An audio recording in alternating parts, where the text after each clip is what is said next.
Pandeminin ilk gününden bu yana sağlık çalışanları bu sürecin üstlenicisi oldu. Dünyanın her yerinde kahraman olarak anıldık. Ancak pandeminin seyri ağırlaştıkça sağlık çalışanlarının üzerindeki yük de arttı. Sağlık çalışanları pandeminin getirdiği zorlukların yanı sıra tükenmişlik hissiyle giderek artan mesai saatleriyle sağlıkta şiddetle de başa çıkmak zorunda kaldı. Biz de bu süreçte 43 eczacımızı, 13 eczane teknisyenimizi kaybettik. Bugüne kadar 357 sağlık çalışanı COVID-19 dolayısıyla kayboldu.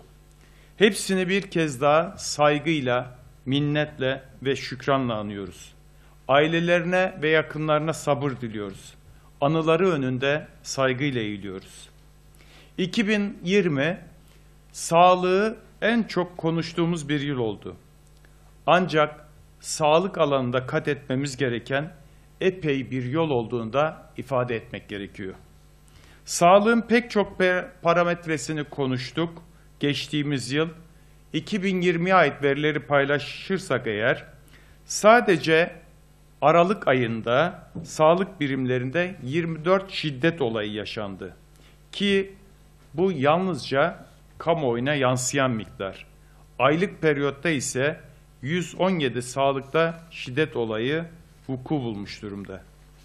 En çok satılan ilaç kalemleri mide ilaçları, sinir sistemi ilaçları ve solunum sistemi rahatsızlıklarında kullanılan ilaçlar oldu.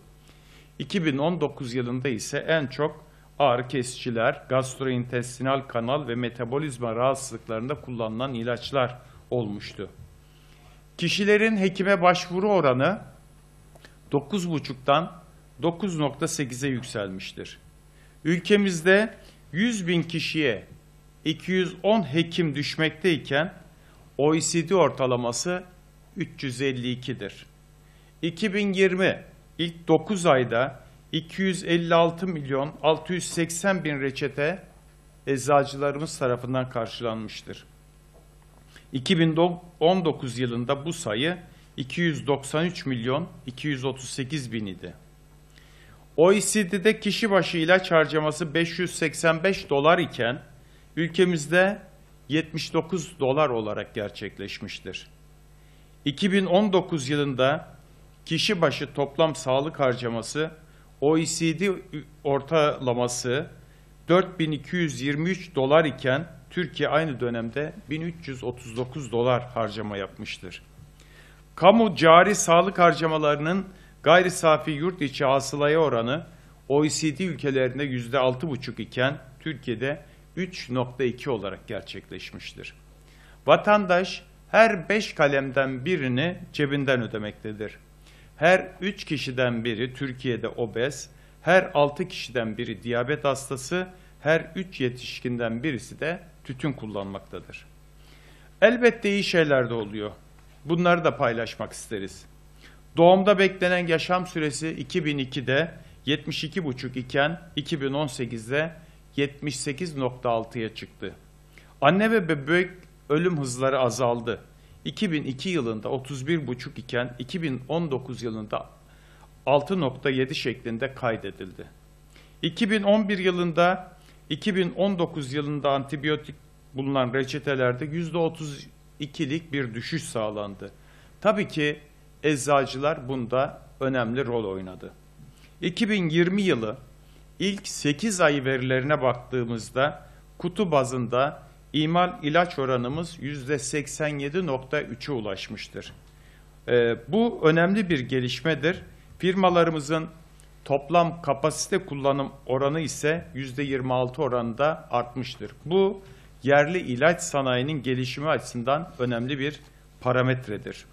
Değerli basın mensupları, pandemide eczacılar olarak halka en yakın sağlık danışmanı olduğumuzun altını bir kez daha çizelim.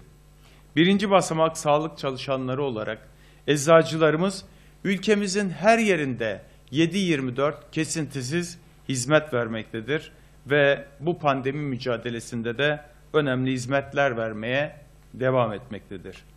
Pandeminin ilk gününden bu yana sağlık ve ilaç danışmanlığı vermeye devam ediyoruz. Kronik hastalık raporu olanlar, hastalarımızın reçetelerini karşılıyoruz. Böylelikle hastalarımız aile sağlığı merkezlerine ve hastanelere gitmeden eczanelerimizden bu ilaçlarını alabiliyorlar. Yükü gittikçe ağırlaşan sağlık sistemimizin yükünü de bu şekilde eczacılarımız tarafından yükü hafifletmiş olduk. Bunun yanı sıra bildiğiniz üzere pandeminin başlarında önemli bir kamu görevi üstlenerek tüm vatandaşlarımıza ücretsiz maske dağıtımı yaptık. Ücretsiz maske dağıtımının bir aylık süreç içerisinde dağıttığımız sayısı 260 milyon civarındadır. Grip aşıları ise şu anda eczanelerimizden yine ücretsiz olarak vatandaşlarımıza ulaştırılmaktadır.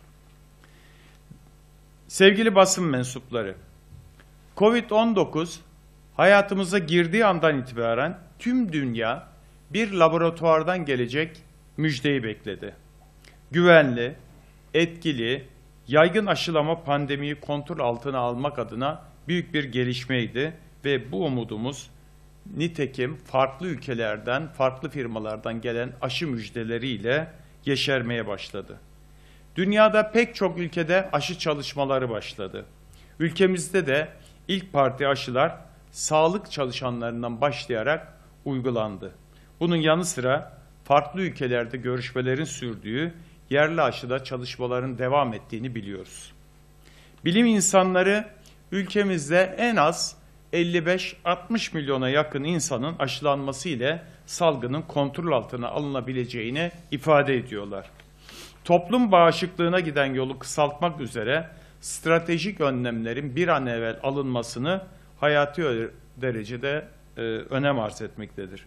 Bunun için Covid-19 aşısının tek bir ilaç şirketine bağlı değil, olabilen her yerden alınması ve temin edilmesi, alternatiflerin çoğaltılması son derece önemlidir. Aşı uygulamalarında hiç kimse ama hiç kimse geride bırakılmamalıdır. Avantajsız grupları da kapsayacak şekilde politikaları geliştirmeliyiz. Aşı karşıtlığını ya da kararsızlığını toplum sağlığına verdiği zararlar gözetilerek aşı karşıtlığı da her kesim mücadele etmelidir. Aşı ile ilgili tüm süreçlerde şeffaf olunmalı ve veriler kamuoyuyla paylaşılmalıdır.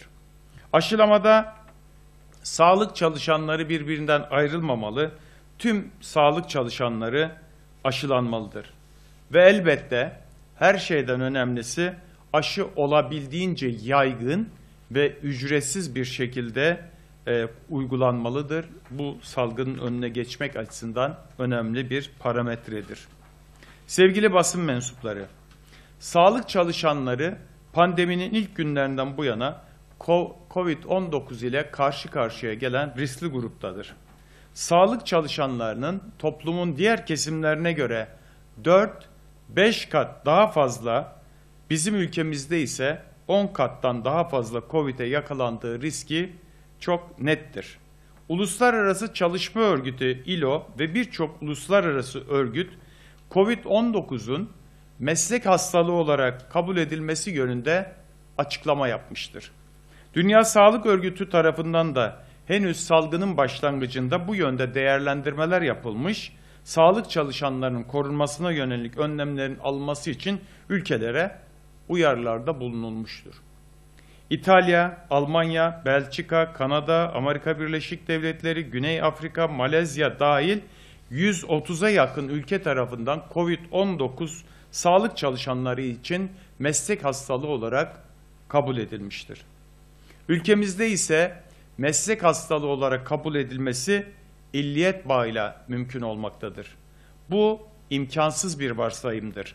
Sağlık çalışanlığının bunu ispatla yükümlü olması kabul edilemez. Bundan vazgeçilmeli ve ilgili yasanın tüm sağlık çalışanlarını kapsaması sağlanmalıdır. Değerli basın mensupları, Covid-19'un hayatımıza girmesiyle birlikte herkesin daha fazla korunma çabası artmıştır. Bu durum takviye edici gıdalara ve bitkisel ürünlere olan eğilimi arttırmıştır. Bu durum anlaşılır bir durumdur.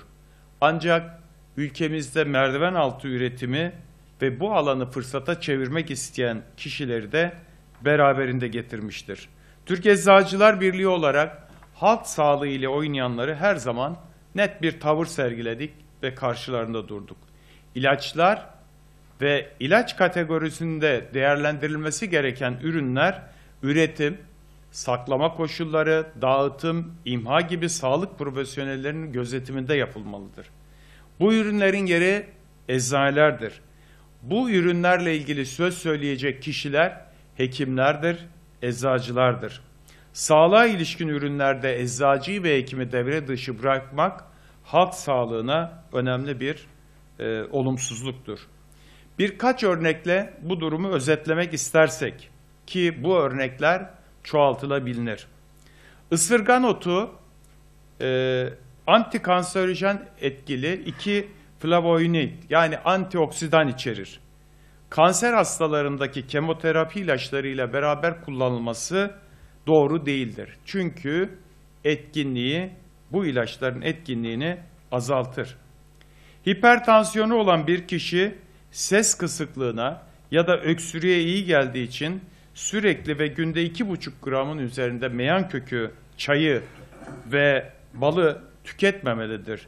Çünkü meyan kökü sodyum-potasyum dengesini bozduğu için yüksek tansiyona neden olmaktadır. Kabızlığa karşı sinameki çayı günde 1 fincandan fazla tüketilmemelidir. Karın ağrısı ya da sancısı hatta bağırsak kanamalarına neden olabilmektedir.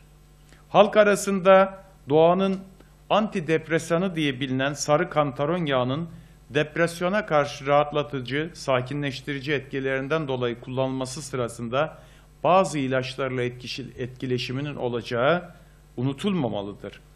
Kalp hastası veya yeni organ nakli olmuş ve ilaç kullanan bir hastada sarı kantaron bu ilaçları metabolize eden enzimlerin miktarlarını arttırarak vücuttan çabuk atılmalarına neden olur. Bundan dolayı sürekli olarak vücutta belirli bir seviyede bulunması gereken bu ilaçların etkinliğini ortadan kaldırır.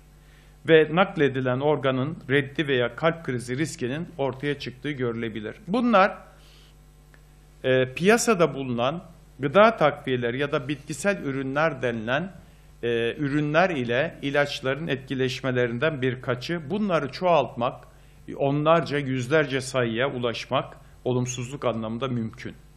Değerli basın mensupları, eczanelerimiz yıllardır ekonomik sıkıntılar içerisinde ve pandemi ile birlikte eczanelerimizde yaşanan ekonomik daralmalar iyice katlanılamaz hale gelmiştir. İlacın ve eczanenin bulunabilir olması için ekonomik tedbirlerin şart olduğu bir noktadayız. Kesintisiz ve sürdürülebilir bir sağlık hizmetinden yanayız. Onun için taleplerimizi bir kez daha tekrarlamak istiyoruz. 2004 yılından bu yana güncellenmeyen ilaç fiyat kararnamesi acilen güncellenmelidir. Eczanelerimizde verilen hizmetin kalitesinin arttırılması adına ikinci ve yardımcı eczacıların istihdamı nitelik açısından ve verilen sağlık hizmetinin kalitesi açısından önemlidir. Bu noktada personel desteği, personel istihdamı noktasında devletin desteğine ihtiyacımız vardır.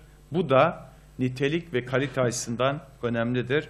Çünkü bu ekonomik yükü eczacılarımız tek başına taşıyamayacak durumdadır.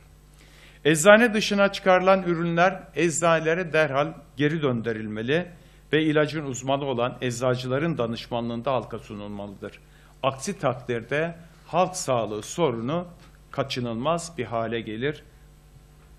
Pek çok Avrupa ülkelerinde olduğu gibi tansiyon, şeker ölçümü, sigara bıraktırma gibi temel ve ekstra hizmetler ve bu hizmetler doğrultusunda eczacılara bir danışmanlık hizmeti bedeli, bir sabit ücret mutlaka ödenmelidir. Sevgili basın mensupları, bir diğer önemli konu ise tüm dünyanın yaşadığı ilaç kıtlığı meselesidir. Pandemi ile beraber tedarik zinciri, ham madde noktasında yaşanan sorunlar personel yetersizliğinden kaynaklı olarak ilaç kıtlığı sorunlarını da beraberinde getirmektedir. Ülkemiz de bu durumdan etkilenmektedir. Ülkemizde tüm sorunların yanı sıra avro kurunun güncel kurun çok altında olmasından kaynaklı olarak piyasada bulunmayan ilaç sayıları günden güne artmaktadır. Döviz kurunda yaşanan dalgalanmakla birlikte reel kur ile makas bir hayli açılmış durumdadır ve ilaç piyasasında sıkıntılar baş gösterme eğilimine girmiştir. Geçtiğimiz yıllarda deneyimlediğimiz üzere Sağlık Bakanlığı ve ilaç firmaları ilaç kurunda anlaşana dek pek çok kalem zaman zaman piyasadan çekilmekte ve yoklukları yaşanmaktadır. İçinde bulunduğumuz pandemi koşulları da göz önüne alındığında bir ilaca dahi yoksunluk yaşamamız büyük sağlık sorunları yaratacaktır. Türk Eczacıları Birliği olarak konuya ilişkin çözüm önerilerimiz şu şekildedir. Birçok ilacın piyasada bulunmamasının sebebi uygulanmakta olan yanlış ilaç politikalarıdır.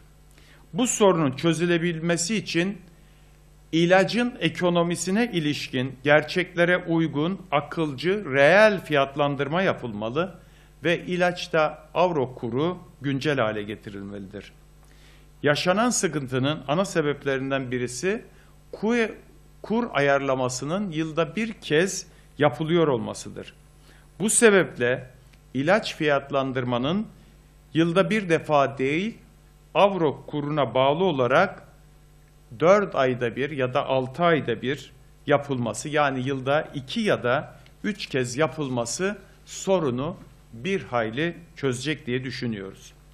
Değerli basın mensupları, kamu kurumlarında ve hastanelerde çalışan eczacılarımızın fiziki çalışma şartları, maaş ve özlük haklarının iyileştirilmesi konuları Türk Eczacılar Birliği'nin yıllardır gündeminde olan ve dillendirdiği konulardan birisidir. Ek gösterge oranlarının eczacıları da kapsayacak şekilde düzenlenmesini talep ediyoruz.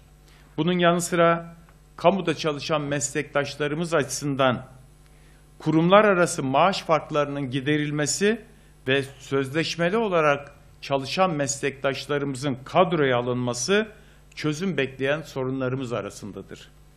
Kamudaki eczacı istihdamının yeterli olmadığını göz önüne alınarak kamuda ve hastanelerde her yıl yeniden daha fazla kadro açılması gerektiğini savunuyoruz ve bir kez daha talep ediyoruz. Bir diğer talebimiz de kamuda ve özel sektörde yardımcı eczacılığı destekleyecek doğrultuda düzenlemelerin de bir an önce hayata geçirilmesini bekliyoruz. Değerli arkadaşlar, Türk Eczacıları Birliği olarak mesleğimizi ve mesleğimizin geleceğini savunmakla yükümlüyüz. Bu doğrultuda her fırsatta tekrarladığımız bir gerçek var. 2000 yılında 8 olan Eczacılık Fakültesi şu anda 50 sayılarının üzerine çıkmış vaziyettedir. İhtiyaç olmadığı halde sürekli açılan eczacılık fakülteleri ülkemize, ülkemizin eğitimine, mesleğimize ve mesleğimizin geleceğine zarar vermektedir. Eczacılarımızın istihdam ve işsizlik sorunlarıyla yüzleşmesine yol açmaktadır. Sağlıkla ilgili bir mesleğin akademik eğitiminde yaşanacak niteliksizleşme, halk sağlığının yara almasına sebep olacaktır. Bu unutulmaması gereken bir durumdur. Bu doğrultuda eczacılık fakültelerinin kontenjanları mutlaka düşürülmeli, YÖK tarafından 100.000 olarak değerlendirilen eczacılık fakültelerinin başarı kriteri 60.000'e çekilmelidir. Sayın basın mensupları, Covid-19 sınıf ve sınır tanımadı. Ülkelere ve kıtalara hızla yayıldı. Ve büyük çapta toplumsal sorunu, acıyı, ekonomik hasarı beraberinde getirdi. Pandemi hızlı bir şekilde dünyaya yayıldı. Yeni tip koronavirüs esasında AIDS, SARS, Ebola, kuş gribi, domuz gribi gibi son yıllarda ortaya çıkan bir dizi hastalığı da anımsatıyor. Tüm bu saydığımız hastaların ortak özelliği hayvan kaynaklı olması. Bu da insanların faaliyetleri dolayısıyla doğaya telafisi zor hasarlar ortaya çıkarması. Doğal ekosistem maalesef insanlarımız tarafından tahrip ediliyor. Yaban hayvanları kontrolsüzce yasa dışı şekilde katlediliyor ve satılıyor. İnsanlık kaynakları hızla ve düşünmeden tüketiyor. Bugün yaşadığımız pandemi bize insan ve doğa arasındaki ilişkinin nedenli hastalıklı olduğunu gösteriyor. Ve gelecekte kendimizi nedenli koruyabileceğimiz ve bu ilişkiyi ne derece düzeltebileceğimizle de çok yakından da ilgili. Tüm insanlık olarak geçmişten bir an evvel ders almalıyız. Virüsün sınır ve sınıf tanımadığını ifade ettik.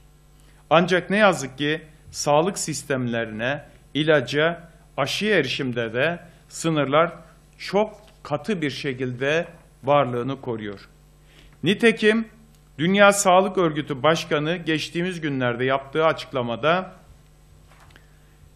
feci bir ahlaki çöküşün eşiğindeyiz dedi ve zengin ülkelere milyonlarca aşının, yoksul ülkelere ise 25 doz aşı verildiğini ifade etti. Bu çok acı ancak herkesin üzerinde düşünmesi gereken bir durumdur. Yeni yıl dileriz güzel yarınları beraberinde getirir. Dileriz kadın cinayetlerini, hayvanlara yapılan işkenceleri, doğanın talanını ve kuraklığı konuşmadığımız bir yıl olur. 2020 yılı bize en önemli şeyin sağlık olduğunu ve sağlık çalışanlarının da nedenli önemli olduğunu anımsattı. Bu zorlu pandeminin ne kadar süreceğini maalesef bilemiyoruz. Dileriz 2020 yılı ilaç, sağlık, eczacılık alanındaki sorunların çözüme kavuştuğu, sağlıkta şiddetin son bulduğu, sağlık çalışanlarının sesinin duyulduğu ve taleplerinin yapıldığı, yerine getirildiği bir yıl olur. Hepinize umuttan yana bir yıl diliyorum. Sağlıklı kalın.